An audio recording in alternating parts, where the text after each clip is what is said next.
Even though there's sort of alternate angles to the history, we want sort of the first glance at the game to feel almost like it was out of a period film.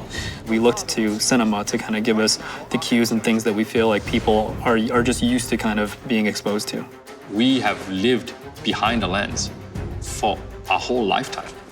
This is what we're used to. As long as we are, more or less replicating a cinematic experience, we should be replicating a cinematic experience, and even if it's subconscious, satisfy what the viewer expects to see on the screen.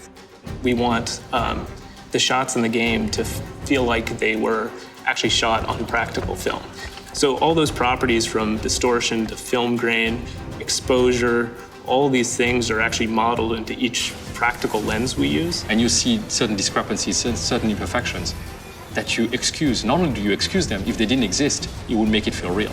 It feels comfortable and familiar to what you expect to see when you're going to the movie theater in terms of the quality of the visuals, even the defects in the visuals. We wanted imperfections to the cameras. We wanted to make it feel like there's actual person behind the lens. We don't want things to be clean. We want to make sure we're framing the action at the right moment, but it feels like a real person. You're seeing bullet hits happening nearby and stuff, kind of falling over them, like debris and stuff like that from stuff ricocheting. And we get those moments, it's really cool to be that tight and see the character flinching and watch these puffs of smoke and little bits of rock or wood kind of get flung over him. So if something kind of happens out of the peripheral vision, we want to build in to the camera a sense of personality. So the cameraman actually has a delay in reacting to it. Visually, we wanted to make sure things weren't very sterile looking. It amps up all those things, and you feel a lot more like on edge the whole time. There's all sorts of stylization you can do afterwards in terms of color grading, lighting, effects.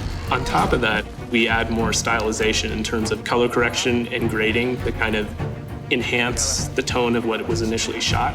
That's something that gives us a lot of control in post to be able to really hone the look of the game. When you put all of this together, it was funny how well it just jived. It really is about that cinematic experience. That cinematic experience, it's melding one side of design, narrative design, with the mechanic design, and trying to figure out a way to make it addictive.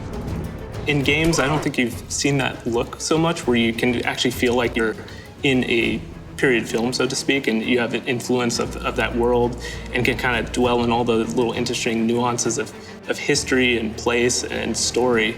The interesting thing about pushing that through and pushing that forward is to give players something that in so many ways they've been so accustomed to for so long. And yet, it's displaying to you a new world and something you can actually interact with and something you want to spend time in. I can smell you.